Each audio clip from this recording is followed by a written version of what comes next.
Thank you, Mr. Chairman. First, let me thank you, Ms. Hill, and your staff for getting us to the point where we are finally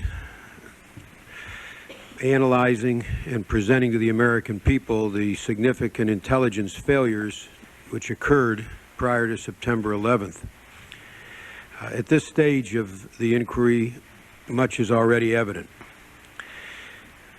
First, the intelligence community said that it was at war with Osama bin Laden and had said so for 3 years prior to the attack of September 11th.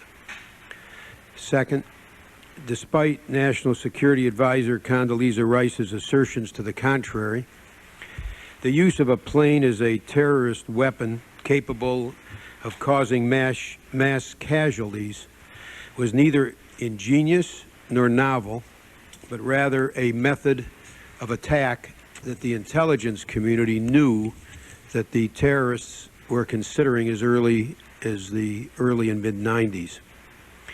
Third, there is much troubling evidence that information crucial to preventing attacks by al-Qaeda terrorists was not shared or acted upon by intelligence officials prior to September 11th.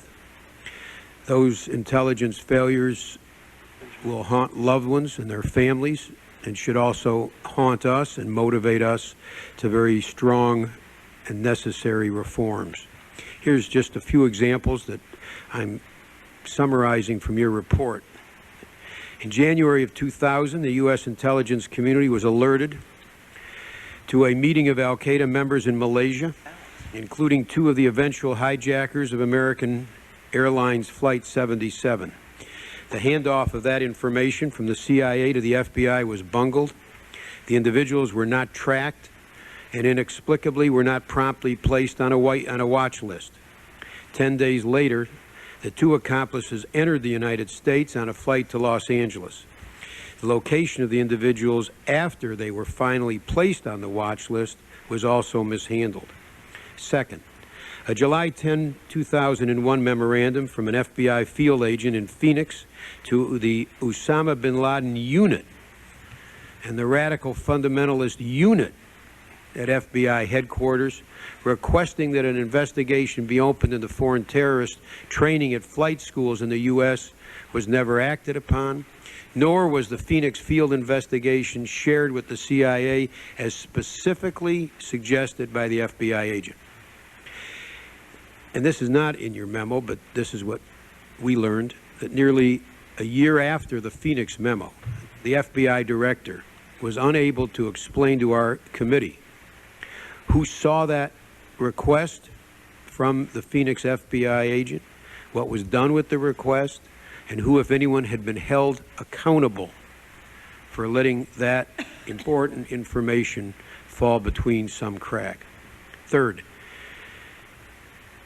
the August 16, 2001 arrest of Zacarias Moussaoui and the suspicions of the FBI agents in Minneapolis that he might be planning to undertake a terrorist attack using a plane, and the urgent request that a warrant to search his computer and other belongings were not acted upon by FBI headquarters. And I want to emphasize a point here.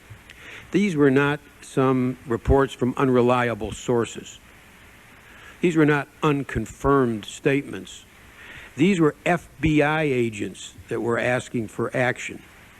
Their requests were ignored.